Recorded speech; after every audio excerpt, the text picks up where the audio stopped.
আচ্ছা, অলরাইট।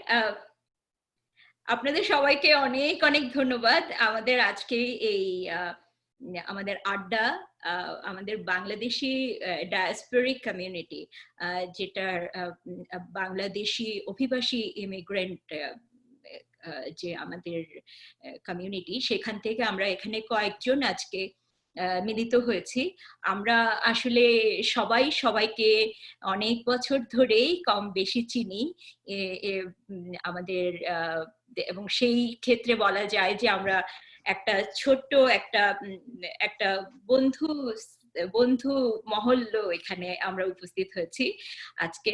তো এই আলোচনাটার একটা উপলক্ষ, আপনারা সবাই জানেন যে আমরা আসলে একটু আলাপ করতে চাইছি।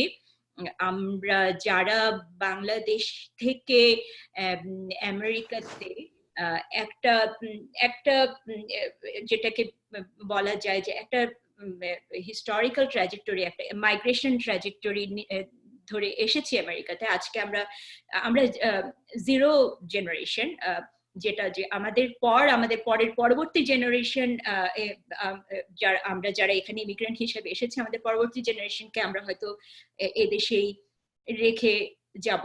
আমরা নিজেরা এই এখানে এসেছি, আমাদের নিজেদের আমরা এখানে অনেকে লেখাপড়া করেছি। আমরা এই দেশকে আমাদের একটা বাসভূমি বানিয়েছি, এবং এদেশকে ভালোবেসেছি, এদেশকে শ্রদ্ধা করেছি, এদেশের বিভিন্ন কর্মকাণ্ডের সাথে জড়িত হয়েছি। পাশাপাশি আমরা আমরা যে দেশ থেকে এসেছি, যে দেশ ফেলে এসেছি, আমাদের মাতৃভূমি, সে মাতৃভূমির জন্য আমরা এখনো আমরা আমরা টান অনুভব করি, ভালোবাসা অনুভব করি, এবং মাতৃভূমির অনেক সামাজিক রাজনৈতিক অবস্থাতে আমরা দূর থেকে অনেক সময় ভূমিকা পালন করি। এবং আজকে আমরা এখানে যারা উপস্থিত হয়েছি, এখানে অনেকেই আমেরিকাতে এসেছি একটা ম্যাচিউরড এজ, একটা বয়সের পর, যেটা যার ফলে আমাদের সুযোগ হয়েছে আমাদের বাংলাদেশের যে সামাজিক রাজনৈতিক প্রেক্ষাপটগুলোর সাথে আমাদের পরিচিত হওয়া, অনেক সময় সেই প্রেক্ষাপটে যোগদান করা সুযোগ হয়েছে। এবং পরবর্তীতে আমরা ইউএসএ তে এসে অনেক সময় পড়াশোনা এবং আমাদের পেশা নিয়ে অনেক ব্যস্ত হয়ে গেছি, পরিবার গঠনে ব্যস্ত হয়ে গেছি, এবং পাশাপাশি আমরা বিভিন্ন মানবিক সংগঠনের সাথে জড়িত হয়েছি।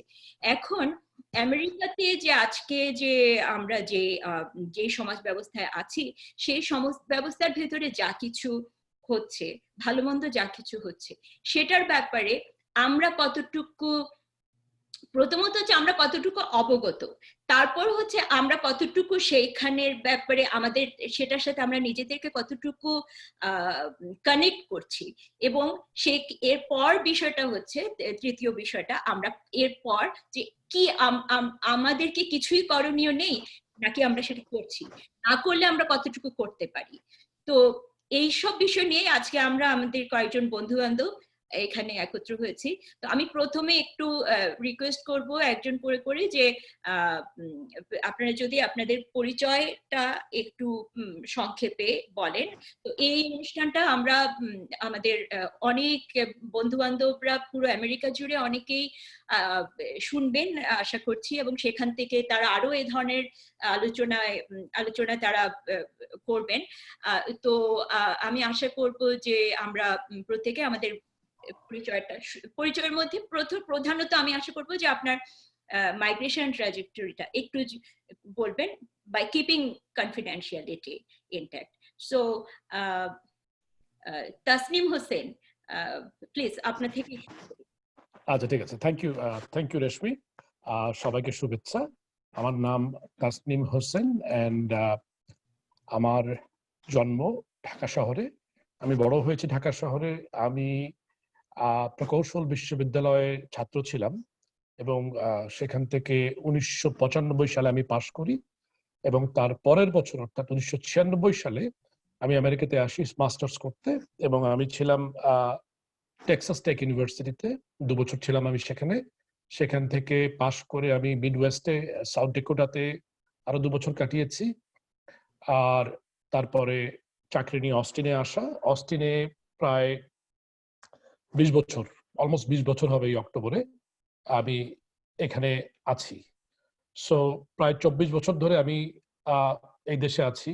সামনের বছর আমার জীবনে ঠিক দ্বিখণ্ডিত হয়ে যাবে, অর্ধেকটা বাংলাদেশে, অর্ধেকটা আমেরিকাতে।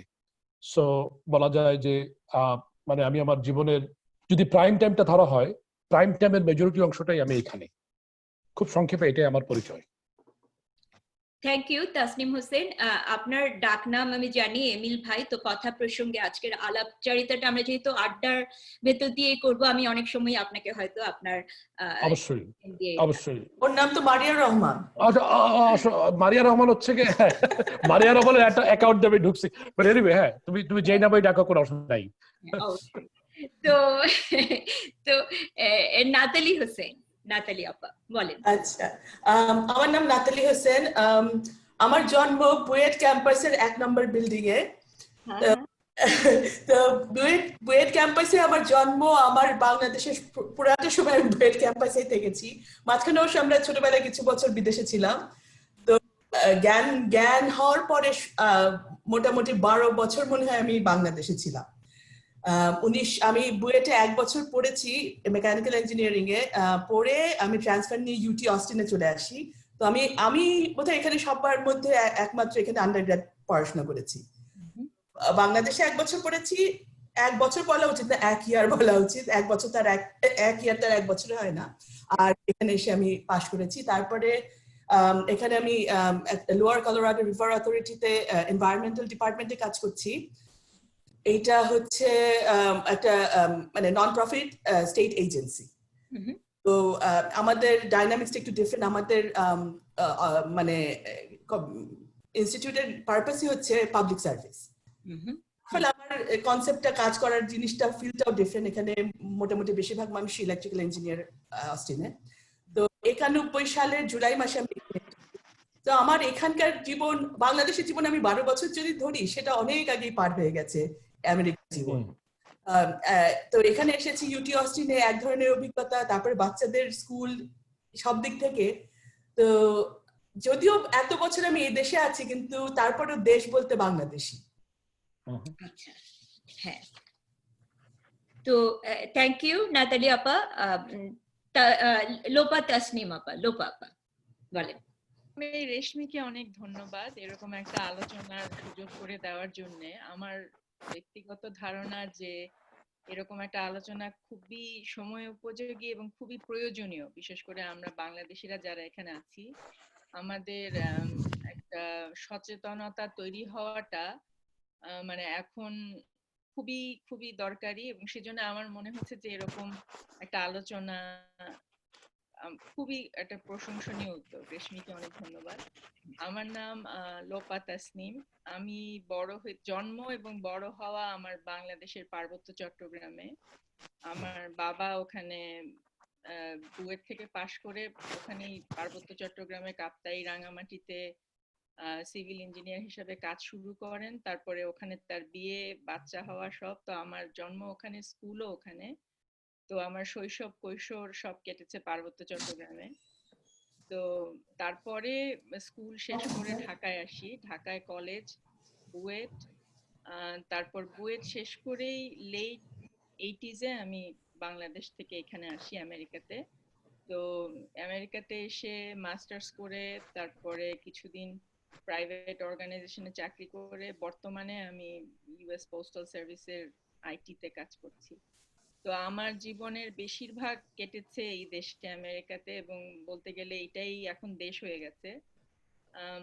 তবু যেহেতু বাংলাদেশে বড় হওয়া, জন্ম, শৈশব, প্রিয়জনেরা এখনো বাংলাদেশে থাকে, সব সময় মনে হয় যেন অর্ধেকটা মন পড়ে থাকে বাংলাদেশে। মানে এই দেশের সবকিছুর সাথে যেমন ভাবে জড়িত, বাংলাদেশে ততটা না হলেও কিন্তু মনটা পড়ে থাকে ওখানে। বাংলাদেশের কিছু খারাপ শুনলে মন খারাপ লাগে, কষ্ট লাগে। মনে হয় যে এখন যেমন এই সিচুয়েশনে মানুষদের অনেক দুর্ভোগ যাচ্ছে, মনে কিভাবে সাহায্য করা যায়। কিন্তু এট দ্য সেম টাইম, যেহেতু এটাই এখন দেশ হয়ে গেছে, আমার দুই ছেলের জন্মভূমি এটাই। তো এটাও কিন্তু আমাদের দেশ। অভিবাসীরা আমরা এটা একটা আমাদের সবসময় একটা দোটানায় থাকি, আমাদের দেশ কি এটা, না আমাদের জন্মস্থান যেটা সেটা।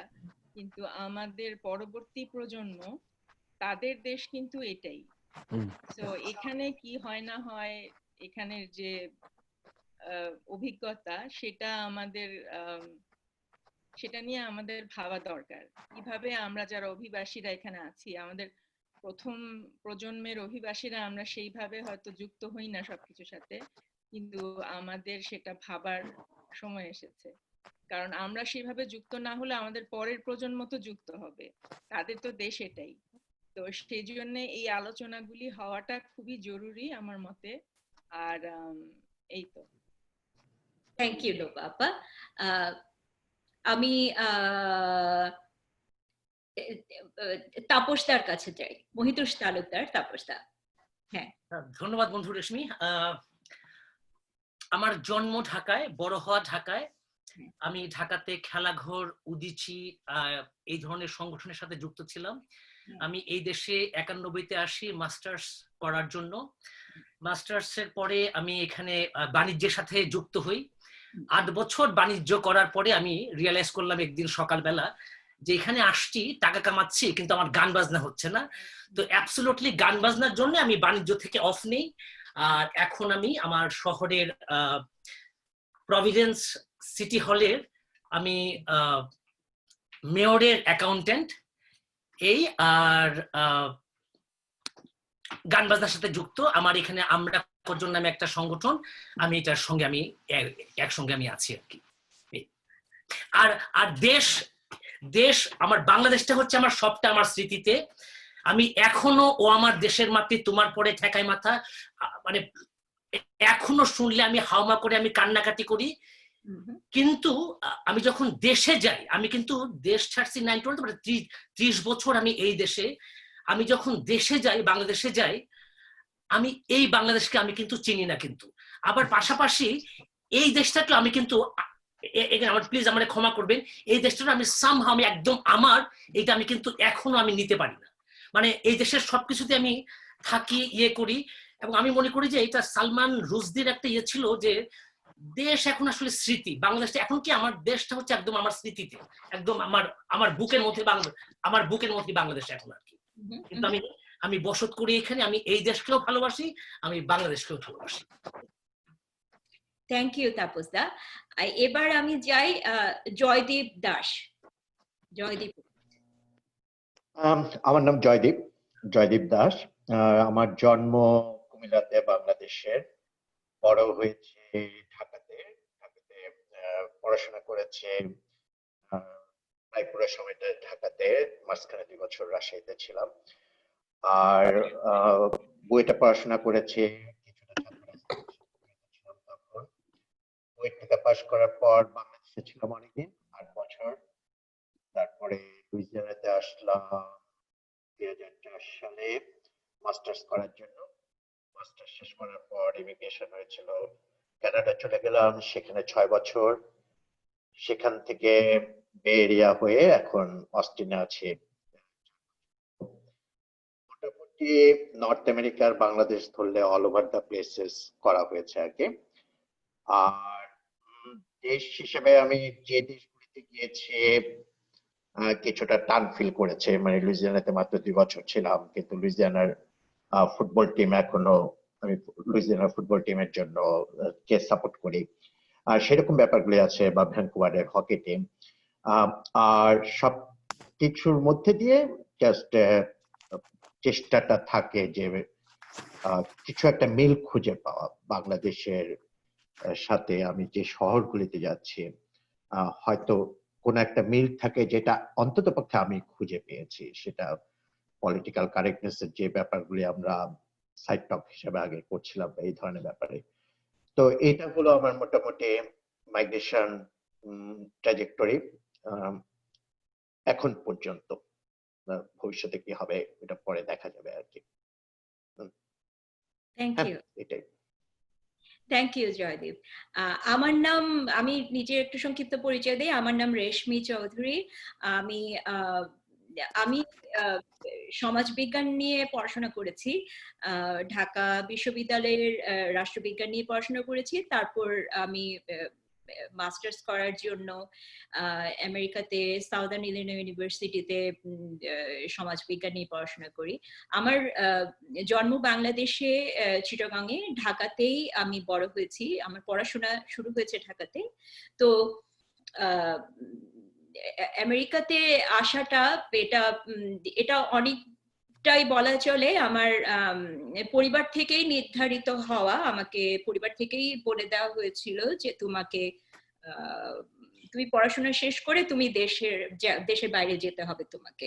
তুমি নিজে যাও বা বিয়ে করে যাও, ডাজ নট ম্যাটার, কিন্তু তোমাকে যেতে হবে দেশের বাইরে। তো এটা পারিবারিকভাবে নির্ধারিত একটা বিষয় ছিল। আর সেই সময়টায় অ্যাজ এ ওমেন আমি বাংলাদেশে থাকা অবস্থাতে আমি মনে করেছি যে আমেরিকাতে আসাটা আমার জন্য আমার নারী স্বাধীনতাকে অনেক বেশি সুযোগ করে দেবে, আমাকে নিরাপদভাবে একা চলাফেরা করার অনেক সুযোগ করে দেবে। এরকম নানান স্বপ্ন আমাকে আমেরিকাতে আসার ব্যাপারে খুবই উৎসাহিত করেছিল। এবং তার প্রেক্ষিতে আমি আমেরিকাতে এসে ওই সময়টা থেকে আমার একটা জীবনের প্রথম কয়েক বছর বিশেষত আমি মানে স্বাধীনতা খুঁজে পাওয়া, জীবনকে পাওয়ার একটা বিশাল চেষ্টা ছিল। আমেরিকাতে প্রথম 2 বছরে আমি যতটুকু অল থ্রু ইউএসএ আমি ট্রাভেল করেছি একা, সেটা আমি বাংলাদেশে তার আগের যে 26-27 বছর ছিলাম সেইটুকু ট্রাভেল আমি করিনি। তো সেই ক্ষেত্রে আমি ইউএসএ কে অনেক এক্সপ্লোর করেছি, থেকেছি বিভিন্ন জায়গায় একা একা। তার পরবর্তীতে বিয়ে থা করে আমরা কানাডাতে প্রায় বেশ কিছু বছর ছিলাম। সেখানেও আমি ইউনিভার্সিটিতে সমাজবিজ্ঞান গবেষণায় যুক্ত ছিলাম। সেটা অবশ্য ইন্টারডিসিপ্লিনারি মেডিকেল সোশিওলজি রিলেটেড কাজ, কিন্তু সেখানেও প্রধানত আমার প্রজেক্ট গুলো ছিল, আমি কানাডাতে যখন ছিলাম অ্যাবরিজিনাল কমিউনিটি যারা, তাদের উপরে কাজ, কিংবা ইমপ্রিজেন্ট উইমেন, সেখানে প্রিজন সিস্টেমে মহিলাদের, কারেকশনাল ফ্যাসিলিটিতে মহিলাদের সাথে কাজ, এবং সোশ্যাল অ্যাকাউন্টেবিলিটি। এটা একটা আমার পড়াশোনার একটা বড় জায়গা, social accountability and global citizenship. So এই ধরনের প্রজেক্ট গুলোতে কাজ করা এবং লেখালেখি করার ভেতর দিয়ে আমার ভেতরে যে বোধটা তৈরি হয়েছে সেটা হচ্ছে যে আমরা যেখানেই থাকি না কেন, আমাদেরকে নিজেকে এক্সপ্লোর করা, আবিষ্কার করার ভেতর দিয়ে নিজেদের যে একটা বৈশ্বিক একটা পরিচয় আছে, সেই বৈশ্বিক পরিচয়টাকে খুঁজে পাওয়া এবং সেটাকে ধারণ করা, ব্যক্তিগত জীবনে সেটাকে চর্চা করা, সেখানের ভেতরেই আমি আমার পরিচয়টাকে খুঁজে পাওয়ার চেষ্টা করি, এখনো করি, এবং সেটাকে অন্যদের ভেতরেও কাইন্ড অফ জাগিয়ে দেওয়ার একটু চেষ্টা করি। আমি ইমিগ্রেন্ট কমিউনিটির সাথে সরাসরি ভাবে অনেক বছর মাঠ পর্যায়ে কাজ করেছি কানাডাতে যখন ছিলাম। তো সেই জন্য সিভিক এঙ্গেজমেন্ট এই বিষয়গুলোর সাথে যুক্ত হয়েছে। তো রিসেন্টলি আমি আমেরিকার অস্টিনে থাকি, এবং এর মাঝখানে আমি সোশ্যাল এন্ড বিহেভিয়ারাল সায়েন্সের উপরে নিউ ইয়র্ক ইউনিভার্সিটিতে পড়াশোনা করতে গিয়েছিলাম। তো এই সমস্ত পুরো চাকরি, পড়াশোনা জীবন এবং গবেষণা জীবন পুরো সময়টাতে আমি আমার উপজীব্য বিষয় হচ্ছে মাইগ্রেন্ট কমিউনিটি এবং আমাদের আত্মপরিচয়, self identity, collecting the story of migration, migrants health. আমাদের এই যে আপনারা সবাই যে দ্বৈত সত্তার কথা বলেছেন, এগুলো আমার ভীষণ জরুরি বিষয় আমার জন্য জানা, এবং সেই ভেতর দিয়ে আমরা কিভাবে আমাদের মেন্টাল ওয়েলবিং কে দেখছি সে বিষয়ে সবকিছুই আমার আলোচনার, আমার ধর্তব্য বিষয়। তো আজকে আমি আপনাদের সবাইকে পেয়ে অনেক আনন্দিত। আমার একটা ছোট্ট বাচ্চা আছে, আমার মেয়ে, ও 5th গ্রেডে পড়ে। তো আমার আরেকটা অনেক বড় পরিচয়, আমি একজন মা। তো আমাদের আজকের যে আমরা যে কাজগুলো এখন যে প্রতি মুহূর্তে আমরা যা কিছু করি, যা কিছু আজকের আলাপটাও সেই পরিচয়গুলো, আমাদের পেশাগত পরিচয়, আমাদের ব্যক্তিগত পরিচয়, আমাদের যে অভিভাবক হিসাবে, মা হিসাবে, বাবা হিসাবে, সমস্ত পরিচয়গুলোর সাথে আমার মনে হয় যে আমি যুক্ত করেছি এই আলাপের প্রয়োজনীয়তাটা। তো আমাদের আলাপের আজকে বিষয়বস্তু হচ্ছে যে এটা একটা আইস ব্রেকিং কমিউনিটি ডায়ালগ। আমি বলছি যে আমরা নিজেরা যারা অভিবাসী বাংলাদেশি প্রথম জেনারেশন এখানে এসেছি এবং একটা পার্টিকুলার সময়ে অনেকে এখানে আছে যারা এসেছে গ্রাজুয়েট স্টাডি বা আন্ডারগ্রেড করতে আমেরিকাতে এসেছে, আমরা প্রথমত আমরা একটু আলাপ করি যে আমরা রেস যে বর্ণ যে বিষয়টার সাথে বাংলাদেশে আমরা কি পরিচিত ছিলাম, এবং না থাকলে আমেরিকাতে এসে তো আমরা কম বেশি এই শব্দটার সাথে পরিচয় হয়েছে। এই শব্দটা আপনারা কিভাবে দেখেন বা এটার সাথে আপনি আপনার ব্যক্তিগত আইডেন্টিটিকে কিভাবে রিলেট করেন? যে কোনো একজন শুরু করেন। এটা কিন্তু একটা আড্ডা, এখানে প্রশ্নের উত্তর সঠিক বেঠিক কিছু নেই, তো আমরা যেভাবেই আলাপটা যেভাবেই যাবে। আর তাপসদা আছেন এখানে, যে কোনো আলাপের মাঝখানে তাপসদা হাত ধরে বলবেন যে আমি এখন এটা এই শব্দটা নিয়ে বা এই বাক্যটা নিয়ে একটা গান রচনা করতে চাই, একটা গান করতে চাই, আমরা তখন সেই গানটা শুনবো। বা এখানে যে কোনো কেউ কোনো একটা কবিতার কথা মনে পড়লে, আমি এখানে জাস্ট একটু যুক্ত করে নিই যে কবিতা, গান, এগুলো এটা আমার পড়াশোনার পাশাপাশি আরেকটা ফ্যাকাল্টি যেটার সাথে আমি নিজেকে খুব একাত্মতা বোধ করি। আমি ছোটবেলা থেকে গান বাজনা করেছি, তো সঙ্গীত আমার জীবনের যেমন বড় অংশ, আমার সংস্কৃতির একটা বড় অংশ, আমার রাজনৈতিক সত্তার একটা বড় অংশ। তো আজকে আলাপের ভেতর দিয়ে আমরা এটাও বুঝে নেওয়ার চেষ্টা করব আমাদের বাংলা সংস্কৃতি, বাংলা গান, কবিতা, এগুলোকে আমাদের যে রাজনৈতিকতা বোধ, আমাদের যে সমাজ সচেতনতা, এই বিষয়ের সাথে আমরা কিভাবে আমাদের এই চর্চাগুলোকে যুক্ত করতে পারি। অবশ্যই কথা ফিরে যায় যে বর্ণবাদের কথা পড়ে যায়। এই যে এই শব্দটার সাথে আপনাদের পরিচয় কখন ঘটেছিল, বা এখন আপনি আপনার আইডেন্টিটিকে কিভাবে রিলেট করেন এই শব্দটার সাথে? আমি একটু শুরু করি। হ্যাঁ লোপা, শিওর। আচ্ছা, বাংলাদেশে থাকতে আমরা এমনিতে তো মানে সাদা কালো, কার গায়ের রং ময়লা, এগুলি তো আমাদের ছিলই। অমুকের বিয়ে হবে না, গায়ের রং কালো, এগুলি শুনে শুনেই বড় হয়েছি। এবং নিজের বাসাতেও যে আচ্ছা জন্ম হলো, ওর মেয়েটা বাচ্চা হলো তো গায়ের রং কালো হলো। তো এই এই এইটুকু ছিল পরিচয়, যে গায়ের রঙের সাথে মানে ফর্সা হলে তার বিয়ের বাজারে দাম বেড়ে যাবে।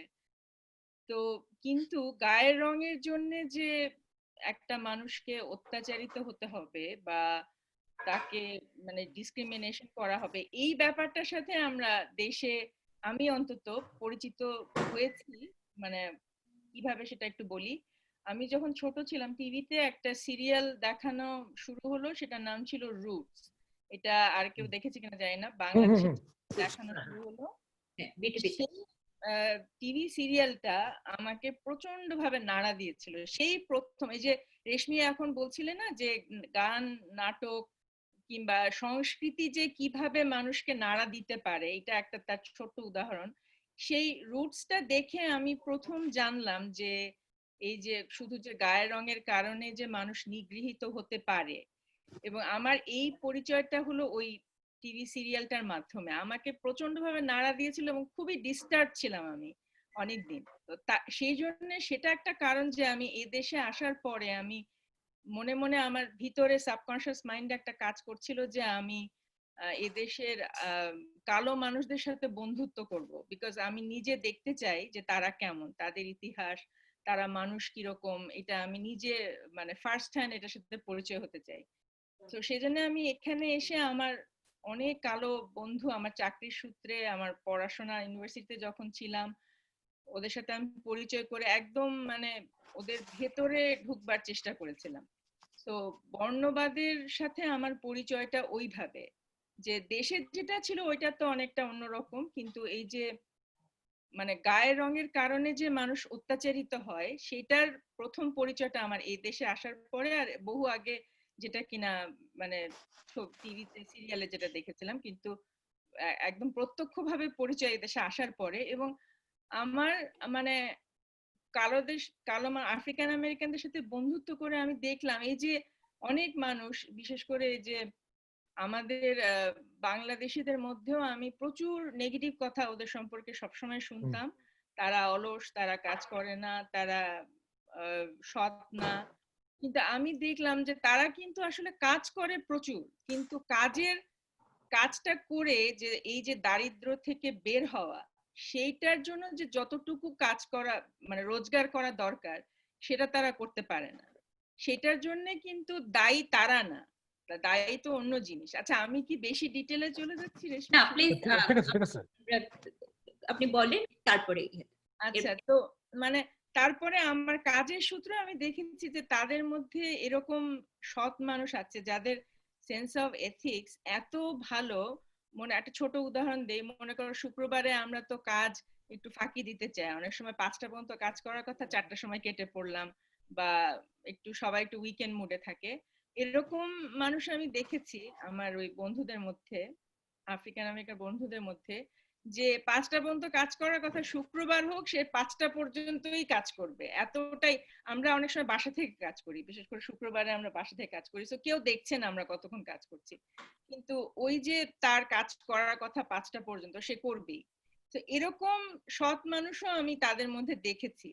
তো তারপরে আমি মানে এই যে এখন যে আমি এই আলোচনা অনুষ্ঠানে আসার আগে আমি হাসান মিনহাজের একটা ইয়ে দেখছিলাম, আমি স্ট্যান্ড আপ কমেডি দেখি অনেক, হাসান মিনহাজের একটা শো যেটা রিসেন্টলি, সেটা দেখছিলাম যে আমাদের মধ্যে আমরা কিন্তু প্রচুর মানে এই মানে আমাদের ভিতরে যে হেট্রেডটা, বর্ণবাদ, এটা কিন্তু আমাদের ভিতরে অনেক আছে। যে দেশের থেকে যেটা শুরু যে বিয়ে হবে না, সেটা কিন্তু এখানে এসেও আমি আমার নিজের কানে বলতে শুনেছি যে আমি আমার মেয়েকে বললাম তুমি যে কোনো ছেলে বিয়ে করতে পারো এক্সেপ্ট ওই যে কালো ছেলে বিয়ে করতে পারবে না।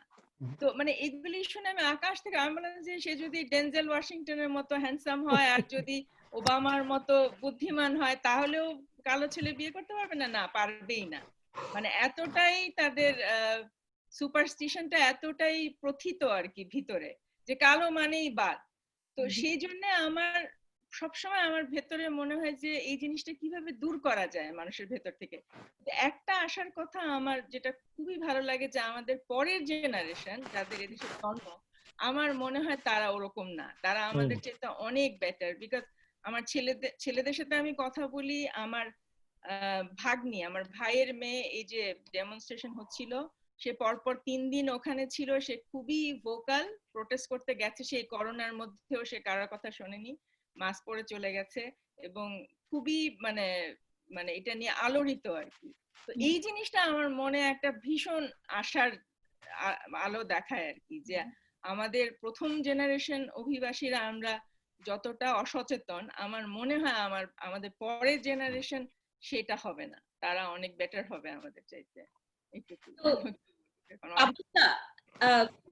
একটা গান যে আপনি আর আমি আলাপ করছিলাম, যে মিসিসিপি রিভারের গানটা, ও যে বিস্তীর্ণ দুপারে, এই লোপাপার সম্পর্কে, আরে লোপাপার কথা সম্পর্কে বলি একদম, মানে লোপাপা আমার ছেলের বয়স এখন 11 বছর। হ্যাঁ, ও অলরেডি ও আমার সাথে 3টা মিছিলে ছিল এই যে গত 2-3 সপ্তাহের আর কি, জর্জ ইয়ের জন্য, ফ্লয়েডের জন্য।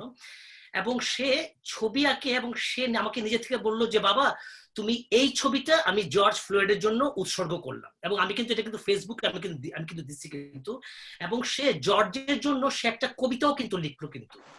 এবং আমি একদম আপনি যেটা বললেন না, যে আমিও বিশ্বাস করি যে আমরা হয়তোবা পারিনি, হয়তোবা পারবো না, আমি কিন্তু অসম্ভব আশাবাদী যে আমাদের পরবর্তী মানে বংশধরেরা, জেনারেশনরা, তারা কিন্তু, এবং তারা অনেক ক্লিয়ার কিন্তু এইসব ব্যাপারে, তারা জানে যে কিভাবে কি করতে হবে, এবং ওরা অনেক বেশি ভোকাল আর কি। অবশ্যই। বিস্তৃত পারে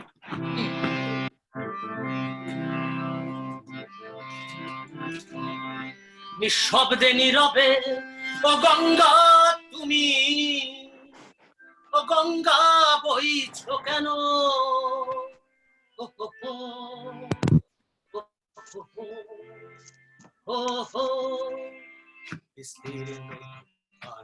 অসংখ্য হাহাকার শুনে নিঃশব্দে নীরবে গঙ্গা তুমি গঙ্গা বইছো কেন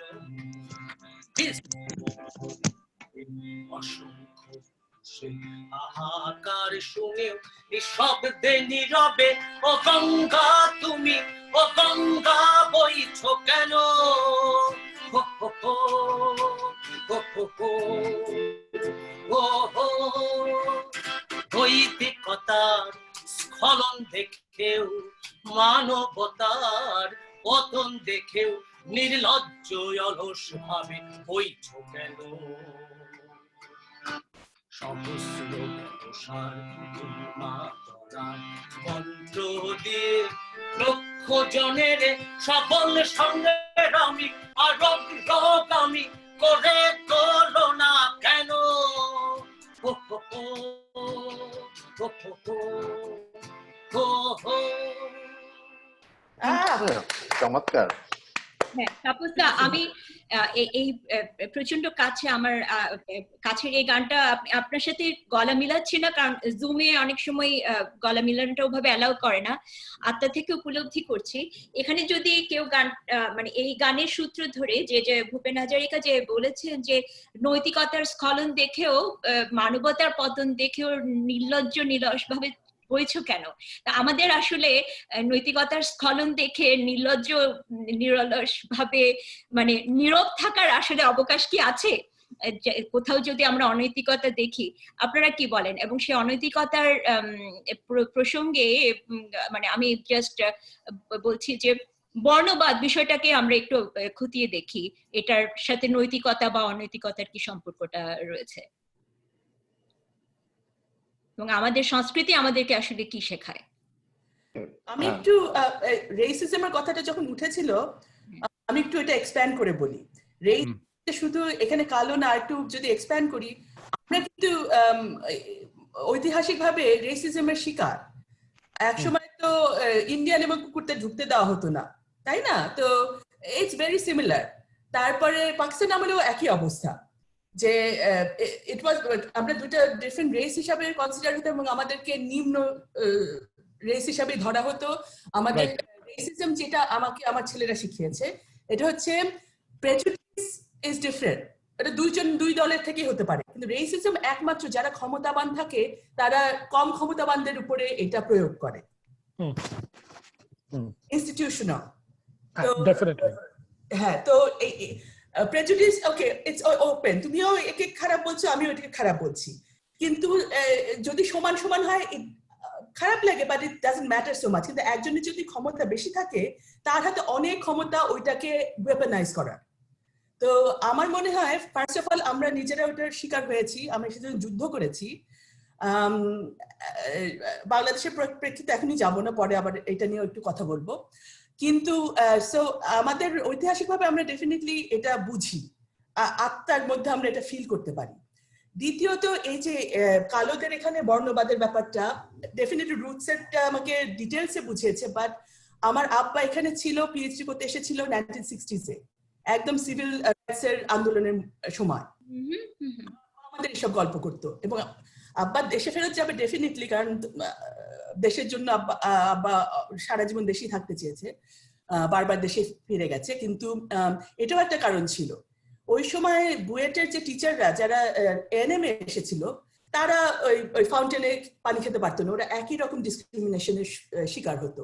এত মানে পিএইচডি করতে আসে এত উচ্চ শিক্ষিত মানুষজন, তারপরে তাদের সব জিনিস ফেস করতে হয়েছে। তো তার ফলে আব্বা বলেছে এই দেশে তো মানে এই যে ইনস্টিটিউশনাল যে ডিসক্রিমিনেশনটা, এইটা আব্বার জন্য, আব্বা যদিও ফাইট করতে পারে, আমাদের জন্য হীনমন্যতা তৈরি করবে, এইসব চিন্তা ভাবনা করেই আব্বা চলে গেছে। তো আমার ওইটা ওই আব্বার অভিজ্ঞতাটাও আমি জানতাম, কিন্তু মতো এই রুটস পড়ে আমি মানে রুটসটা দেখে, আমি বেশ ছোট ছিলাম, এটা বোধহয় 1980-তে দেখাতো।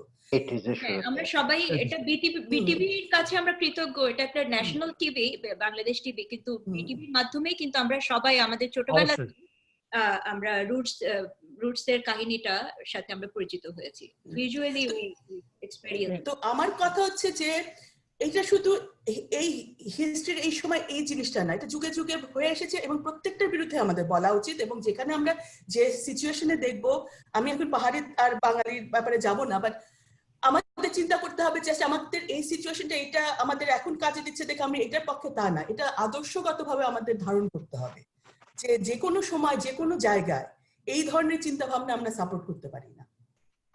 আচ্ছা, আমি এটা থেকে আমার কথা শোনা যাচ্ছে? হ্যাঁ হ্যাঁ শোনা যাচ্ছে।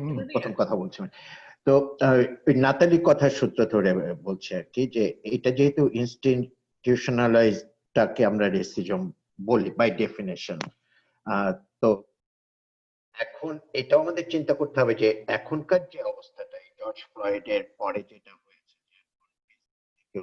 বড় বড় কোম্পানিগুলি, তুমি তো ভেঙে যাচ্ছ। আমি যেটা বলতে চাচ্ছি, এখন কি ভেঙে যাচ্ছে? না ঠিক আছে, এখন ঠিক আছে, এখন ঠিক আছে। জুমে এনিওয়ে, তো ইনস্টিটিউশনের যে ব্যাপারটা, যেহেতু ইনস্টিটিউশন এই রেসিজম জিনিসটাকে কন্ট্রোল করে, তো এটা কাইন্ড অফ অনেকের জন্য একটা ইন্টিমিডেটিং হিসাবে কি ফ্যাক্টর হিসাবে কি কাজ করে নাকি।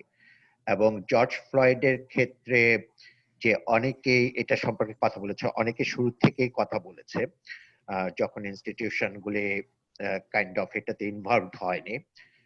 ইনস্টিটিউশন বলতে আমি শুধুমাত্র মানে পলিটিক্যাল ইনস্টিটিউশনের কথা বলছি না, যে আদার যে ইনস্টিটিউশন গুলি কাইন্ড অফ এটার বিরুদ্ধে কখনো বলেনি, বা বিভিন্ন এনডিএ বা বিভিন্ন ধরনের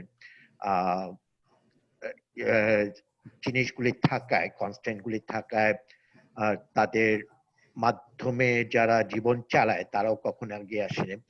তো জর্জ ফ্লয়েডের ক্ষেত্রে আমার কাছে যেটা মনে হয়েছে, পুরো আমেরিকার ইনস্টিটিউশন গুলিও যেহেতু এটার ব্যাপারে এগিয়ে এসেছে, সেক্ষেত্রে ব্যাপারটা অনেকটা সহজ হয়েছে।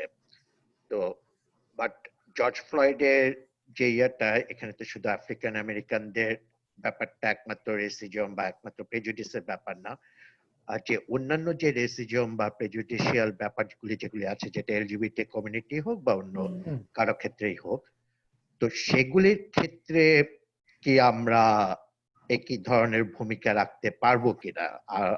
ইন আদার ওয়ার্ডস, আমরা কি জাস্ট একটা স্রোত এসেছে, এই স্রোতের সাথে চলছে, and at end of the day আমরা বলবো যে okay, that's a done deal now, let's go back to our normal life and have some normal things. So it's a very relevant thing Joydeep যেটা বললো, যে আমি যদি বুঝতে পারি যে মানে রিসেন্ট মিস্টার জর্জ ফ্লয়েড বলে যে ব্যক্তি, ওনার মৃত্যুর, এবং আমি এখানে আমি রিসেন্টলি একটা লেখা লিখেছি, সেটারই একটা বিষয় বলি যে he already became a historic name because of the reason that ওনার মৃত্যুটার উপরে আমাদের দেশে যে তারিখ, আমাদের দেশে যে মানে বিভিন্ন সময় যে একজন মানুষের মৃত্যুর পর যে সেটার ভেতরে গণ আন্দোলন তৈরি হয় তার প্রেক্ষিতে, has become that kind of a name in United States in recent weeks.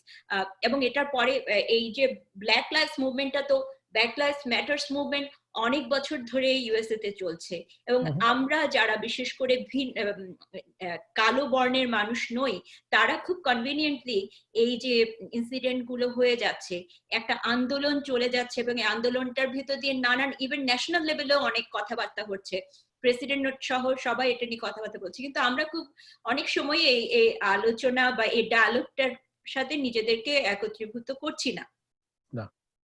এবং একটা ব্যাপার, এই যে জয়দীপ হয়তো সেটাই বলার চেষ্টা করেছে, যে একটা ব্যাপার আমিও খেয়াল করেছি, এবং যার ফলে আজকে এই আলোচনাটা মনে হচ্ছে যে এখন আর কথা না বলে থাকা যাবে না, কথা বলতে হবে, এবং এখনই সুযোগ, আমরা যারা কথাটাকে চালন করতে চাই, ওইদিকে আমাদের সমাজ জীবনটাকে নিতে চাই। এবং আপনারা যেটা অনেকে বলছেন যে আমাদের পরবর্তী জেনারেশনের জন্য, আমি আসলে মনে করি এটা আমার নিজের জন্য দরকার, আমাদের নিজেদের জন্য দরকার একটা সুস্থ স্বাভাবিক সমাজ। এটা একটা জায়গাতে আমি যদি এক মুহূর্তের জন্য থাকতে চাই, সেটার জন্য এটা আমাদের সবার জন্যই দরকার। তো তো সেইখানে এই সময়টা, এই আলাপটা মনে হয় খুব জরুরি হয়ে দাঁড়িয়েছে। আমাদের আত্মন্বেষণটা, এখানে আমি যে আলাপটার দিকে আপনাদেরকে নিয়ে যেতে চাচ্ছি সেটা হচ্ছে যে আত্মবিশ্লেষণ করা, যে আমরা কেনই বা এতদিন চুপ থেকেছি এবং চুপ থাকার পেছনে কি কারণগুলো থাকতে পারে। আর হচ্ছে আমাদের অতীত, আমরা যে দেশ থেকে এসেছি, এখানে আজকে আমরা সবাই বাংলাদেশ থেকে আসা মানুষ, আমাদের সংস্কৃতি, আমাদের রাজনীতি, যে রাজনৈতিক ইতিহাস আমরা ধারণ করেছি, যে দেশের কথা আপনারা বলেছেন যে সেই দেশ আপনারা আপনাদের অন্তরে ধারণ করেন, এত বছর আমেরিকাতে এসেছেন, তারপরেও একটা দ্বৈত সত্তার ভিতরে থাকছেন। আমি বলেছি আমি একটা বৈশ্বিক সত্তার ভেতরে নিজেকে খুঁজে পেতে চাই। তো এই যে বিষয়গুলো, আমাদের অতীত বা আমাদের শিক্ষা আমাদেরকে কি শিখায়, একটু প্লিজ আমাকে আমি এখানে কয়েকটা বিষয় অলরেডি হাইলাইট করেছি, তো আপনারা যদি আপনাদের আলাপটা। ইমিল ভাই? আচ্ছা, না আমি ওই প্রথম প্রশ্নটায় ফিরতেছি যে আমি কিভাবে রেসিজমটা দেখি। পরের আলোচনাটা আসবো আবার আমি বাংলাদেশের সাথে প্যারালালিজম এবং আমরা কেন এই বিষয়ে নীরব। তো রেসিজমের লোপাপা যেটা বললেন উনি কিন্তু মোটামুটি সবার জন্যই বলে দিচ্ছেন। বেসিক্যালি আমাদের যে কালো এবং সাদা এই যে বিভাজনটা আমাদের একদম মূলের ভিতরে আছে, রাইট? এবং রুটসের কথা বলছেন, ওটা কিন্তু একটা ধাক্কা দেওয়ার মতো সিরিজ যেটা আমরা সবাই দেখছি, এবং এটা আমি পরে আমেরিকায় এসে একবার পুরাটা দেখে শেষ করছি। ওইটা ঢাকাতে তখন অনেক ছোট ছিলাম, কিন্তু পরে এটা পুরাটা দেখছি। তো বেসিক্যালি রেসিজম জিনিসটা আমার কাছে যেটা মনে হয়, যেটা নাতালি ডেফিনিশন দিল, যে প্রান্তিক জনগোষ্ঠীর উপরে একটা নিপীড়ন, একটা নির্যাতন, একটা বৈষম্য, সেটা কিন্তু সব দেশে আছে কম বেশি, শুধু আমেরিকাতে না। আমেরিকাতে কৃষ্ণাঙ্গরা ছাড়াও কিন্তু যারা এলজিবিটি কিউ তাদেরও উপরে এই ধরনের বৈষম্য আছে, রাইট?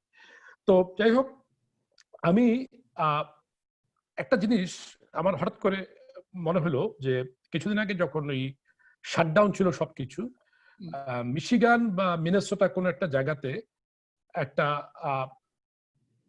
শ্বেতাঙ্গ জনগোষ্ঠী তারা লকডাউন এবং তাদের এই সমস্ত সবকিছু বন্ধ করে দেওয়া, এটার প্রতিবাদে তারা একটা সমাবেশ করলো স্টেট ক্যাপিটালে। এবং সেই স্টেট ক্যাপিটালে তারা একদম মিলিটারি স্টাইল উইপেন নিয়ে আসলো এবং তাদের গাড়ি টাড়ি দেখে মনে হচ্ছে তারা যুদ্ধে যাচ্ছে। তখন আবার চট করে মনে হলো যে এই জিনিসটা কৃষ্ণাঙ্গরা কি করতে পারতো এই দেশে এত বছর থাকার পরেও, বা মুসলমানরা কি করতে পারতো এখানে? পারতো না, একদম অ্যাবসলিউটলি পারতো না।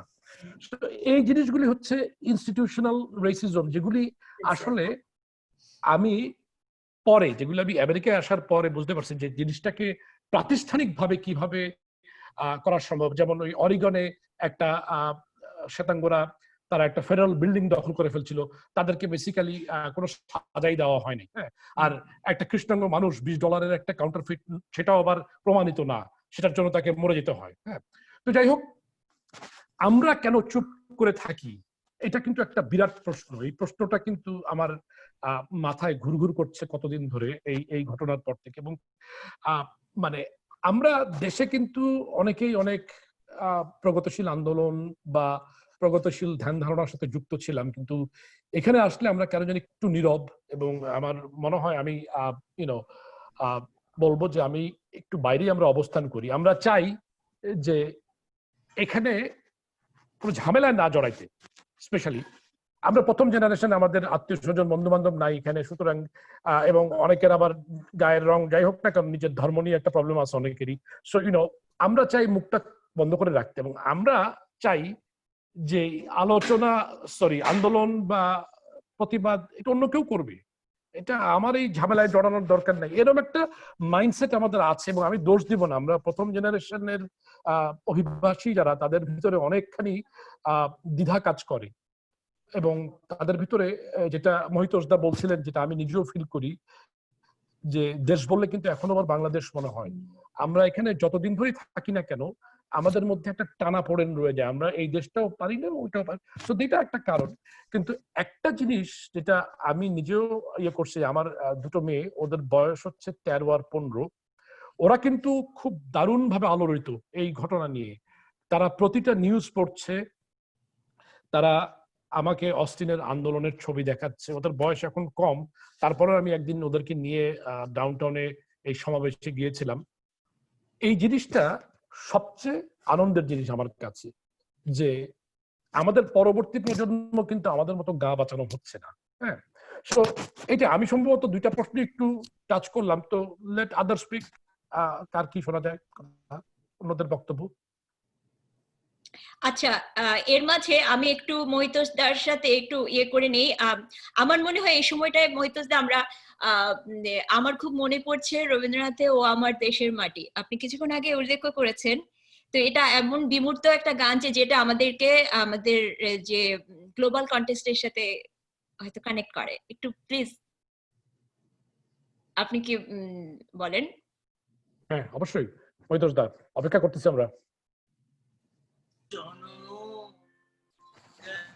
বৃথা কাজে আমি কাটানো দিন ঘরের মাঝে,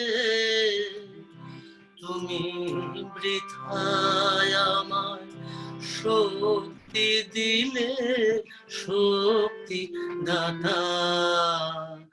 ও আমার দেশের মাটি, তোমার পরে ঠেকাই মাথা। ও আমার দেশের মাটি, তোমার পরে ঠেকাই মাথা। তোমাতে বিশ্বময়ী, তোমাতে বিশ্বময়ে আঁচল পাতা। ও আমার দেশের মাটি, তোমার পরে ঠেকাই মাথা। আহা আহা লোপাপা এবং এমিল ভাই, নাতালি আপা, জয়দীপ, আমরা কিন্তু এই গানের পাশাপাশি আমাদের যে কবিতার সম্ভার, যেখানে এই যে রবীন্দ্রনাথ যেভাবে বলেছেন যে তোমাতে বিশ্বময়ীর বিশ্বমায়ের আঁচল পাতা দেশের মাটিতে, আমাদের তো সুযোগ নেই বিশ্বের সাথে নিজেকে ডিসকানেক্ট করার, তাই না? আমাদের কবিতাগুলো কিন্তু ইভেন আমাদের এই সময়কার আধুনিক কবিরাও কিন্তু এই এই সচেতনতার বোধটা আমাদের ভিতরে দিয়েছেন, আমাদেরকে তাদের কবিতার ভাষার মাধ্যমে বলেছেন বারবার এই আমাদের পারিপার্শ্বিক কোনো মানে অনৈতিকতা বা পারিপার্শ্বিকতার সাথে আমাদের নিজেদেরকে যুক্ত করার। আপনারা কি বলেন? অবশ্যই এটা একটা ভালো পয়েন্ট। মানে আমাদের আমাদের বলতে আমি মিন করতেছি বাংলাদেশের সাহিত্য, বাংলা সাহিত্য না, বাংলাদেশের সাহিত্য, বিশেষ করে কবিতা। এটা আমি কিছুদিন আগে এক ফ্রেন্ডের সাথে আলোচনা করছিলাম, যে যেগুলি 60-এর দশকে, 70-এর দশকে, কিছুটা 80-র দশকেও লেখা, যখন আমরা স্ট্রাগলের মধ্যে ছিলাম, এবং নাতালি যেটা বললো যে আমাদেরও অনেক বৈষম্য, অনেক অনাচারের ভিতরে যেতে হয়েছে, ওই কবিতাগুলি কিন্তু মানে এটা কিন্তু অনেক পলিটিক্যাল। তুমি ঠিক যেই অর্থে বললা যে যেই পলিটিক্স এর আমরা বাইরে না, সেই পলিটিক্যাল। হ্যাঁ, সেই তুলনায়, হ্যাঁ, এবং সেই তুলনায় পশ্চিমবঙ্গের কবিতা আর বাংলাদেশের কবিতা ওই সময়ের পাশাপাশি নিয়ে পড়লে বোঝা যায় যে বাংলাদেশের প্রেমের কবিতার ভিতরেও রাজনীতি থাকে। আপনি আমাকে কয়েক লাইন একটু পড়ে শোনান না কোন একটা কবিতা। আচ্ছা দেখি, আমি ওই হেলাল হাফিজের নিষিদ্ধ সম্পাদকীয়, হ্যাঁ, বের করতেছি। আমি কম্পিউটারটা এই কারণে নিয়ে আসছি যাতে একই সঙ্গে বের করতে পারি। হ্যাঁ, এর মধ্যে আমরা একটু আলাপও চালিয়ে যেতে পারি, অবশ্যই নিজের কবিতায় ফিরে যাব। তো তো প্লিজ লোপাপা, যে কোনো কেউ আপনারা ইনিশিয়েট করেন এই কনভারসেশনটা, যে আমরা আসলে আমাদের যে সামাজিক রাজনৈতিক পরিচয় থেকে আমরা এসেছি, সেই পরিচয়ের সাথে আমাদের বর্তমান যে পরিচয়ে আমরা আছি, এই দুটোর সংযুক্তির ব্যাপারে আমরা আরেকটু আলাপ করি। যে এই যে দ্বৈত সত্তাটা আমরা কিভাবে আমাদের ব্যক্তিগত জীবনে এটাকে আমাদের স্ট্রেংথ নাকি উইকনেস, আর স্ট্রেংথ হলে সেটাকে আমরা আরো কিভাবে স্ট্রেংথেন করতে পারি, আর উইকনেস হলে আমরা কিভাবে অ্যাড্রেস করতে পারি। এখন আলোচনা করবো না এমিল কবিতাটা পড়বে আগে? না, শুরু করতে পারি। শুরু করেন। আমি এমিলের কথাটার সাথে একমত। আসলে আমরা যারা প্রথম জেনারেশন ইমিগ্রেন্ট যারা মানে তাদের তো অনেক স্ট্রাগল থাকে শুরুতে, কারণ আমরা একটা দেশ থেকে আরেকটা দেশে আসলাম, তারপরে আমাদের কষ্ট। আমার মনে আছে যে আমি যখন প্রথম এখানে আসলাম তখন তো ইন্টারনেট ছিল না, সেলফোন ছিল না, তখন মাসে একবার মনে হয় ঢাকায় ফোন করতাম, সেই মানে সেটা $50-60 বিল আসে। স্টুডেন্ট তখন আমি, কেমন আছো, ভালো আছি করতে করতে টাইম শেষ হয়ে যায়। তো তারপরে ইন্টারনেট ছিল না, খবর পেতাম তখন মনে হয় নিউ ইয়র্কের একটা কি পত্রিকা সাবস্ক্রাইব করতাম। সেদিন যেই দিন সে পত্রিকাটা আসতো মানে পত্রিকা দেখলে চোখ দিয়ে পানি পড়তো, এত মানে কষ্টের মধ্যে দিয়ে আমাদের অভিজ্ঞতাটা তো অনেক কষ্টের শুরুতে। তারপরে আমাদের পড়াশোনা শেষ হলো, গ্রিন কার্ড হবে কিনা, চাকরি আমাদের ইঞ্জিনিয়ারদের আবার কথায় কথায় লে অফ হয়ে যায়, এত কিছু সামলে দেশে বাবা মা পড়ে আছে, তারপরে কোনো আন্দোলনে যুক্ত হওয়ার চিন্তাটা কিন্তু মাথায় থাকে না, মানে সেটেল হতে হতেই মনে হলো যেন অর্ধেকটা জীবন পার হয়ে গেল। কিন্তু আমাদের পরের জেনারেশনের জীবনটা তো অনেকটা মানে স্বাভাবিক, যেরকম হওয়া উচিত সেরকমই। তো সেই জন্য আমি মনে করি যে ওরা অনেক বেশি যুক্ত হবে আমাদের চাইতে, কারণ আমরা এই দুই নৌকায় পা দিয়ে চলতে চলতে, আর ওই যে একটা তো আমাদের ভিতরে একটা কষ্টবোধও কাজ করে, আমার ভিতরে তো একটা অপরাধ বোধও কাজ করে যে দেশের এত সমস্যা, আমি তো পালিয়ে চলে আসলাম, আমি তো একটা ভালো বেটার লাইফের জন্য আমি এখানে লুকিয়ে থাকলাম, আমি তো দেশের জন্য কিছু করলাম না। দেশ তো আমাকে এত কিছু দিল, আমি বিনা পয়সায় একটা ইঞ্জিনিয়ার হয়ে বুয়েট থেকে বের হলাম, কিন্তু তার বদলে আমি দেশের জন্য কি করলাম, এটা আমার ভিতরে কিন্তু প্রচন্ড একটা অপরাধ বোধও কাজ করে। আবার একটা সেম টাইম আমার দেশ।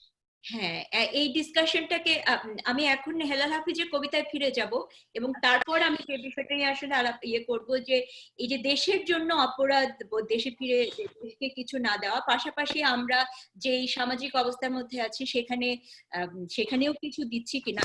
Overloaded question, I know as a immigrant, these are overloaded questions, but let's first listen to the poetry. আচ্ছা, প্রথমে বলুন, আমি কিন্তু কোনো আবৃত্তিকার না, কবিতা আমি পড়ি জাস্ট নিজের আনন্দের জন্য, তো এটা সেই আনন্দ থেকেই পড়া। হেলাল হাফিজের নিষিদ্ধ সম্পাদকীয়। এখন যৌবন যার, মিছিলে যাবার তার শ্রেষ্ঠ সময়।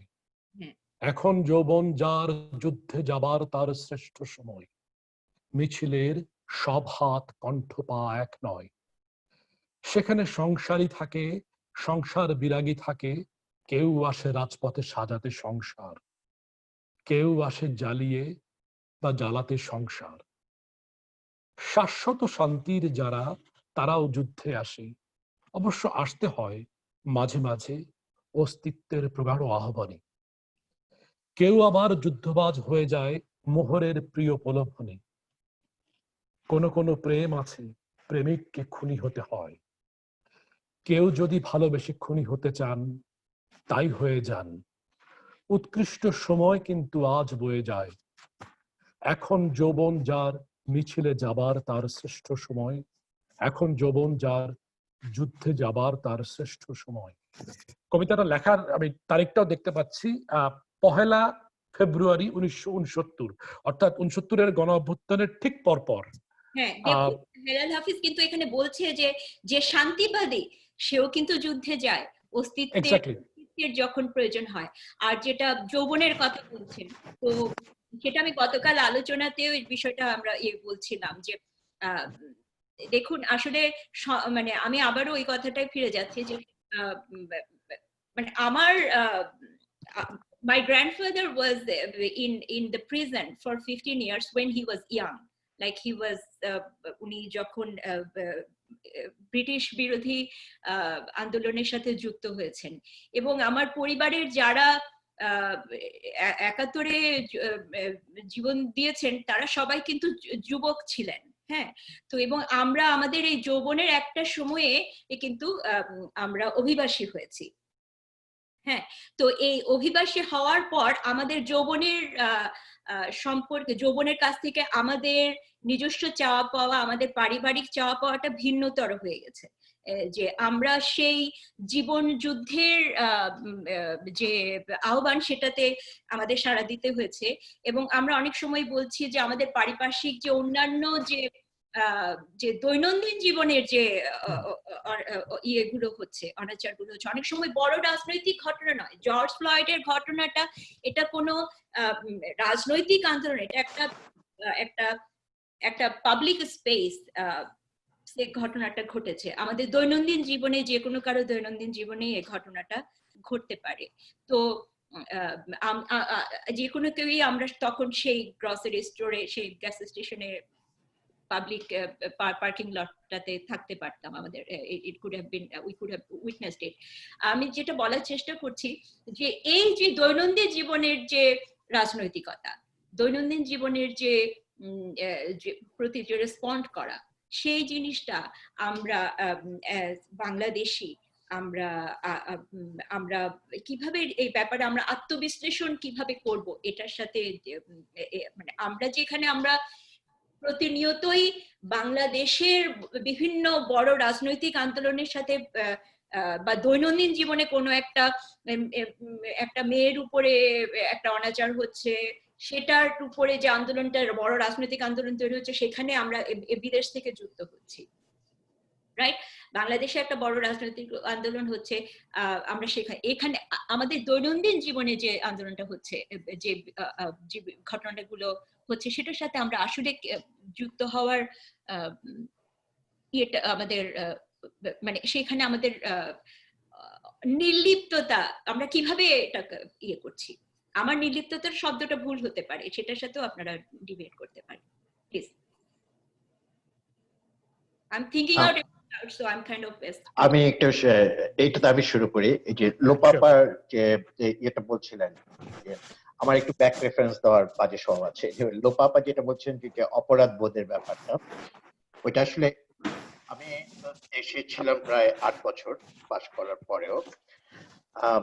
তারপর আমি যখন আসলাম, আমার যে ফ্রেন্ড গুলি দেশে থেকে গেল এবং এখনো আছে, তাদের একজন একটা কথা বলেছিল যেটা আমার খুব এখনো মনে আছে। সে বলেছিল যে ওর ফিলিংটা হচ্ছিল একটা সিঙ্কিং শিপের মধ্যে বাস করছে।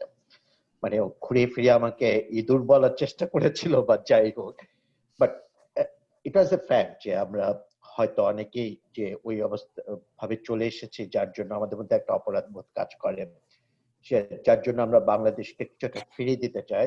এবং এই কারণেই হয়তো বাংলাদেশের কোন একটা সামাজিক আন্দোলন বা রাজনৈতিক আন্দোলনের ক্ষেত্রে আমরা জড়িত হই।